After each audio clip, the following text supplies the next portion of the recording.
Captain Haddock লন্ডনে থাকলে নিশ্চয়ই বলতেন, Blistering barnacles!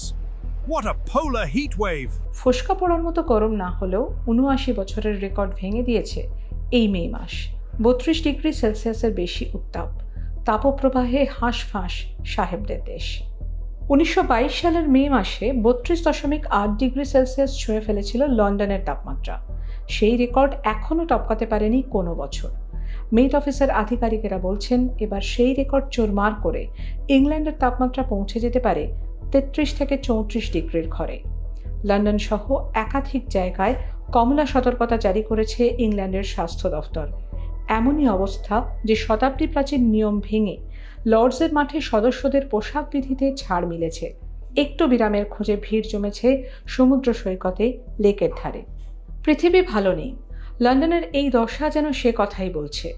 স্কুল পড়ুয়া লিজার কাছে এটা জলের মতো পরিষ্কার। This is our planet, there's no planet B, and I really think that we should protect our country with all that we can, so we can like try live here longer, and we don't want to trash our planet.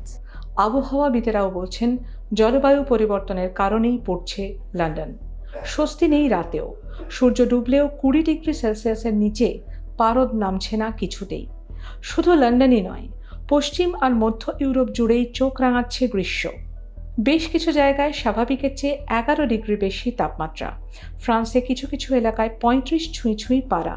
সময়ের আগে তাপপ্রবাহে পড়ছে Spain, Portugal আর জার্মানিও।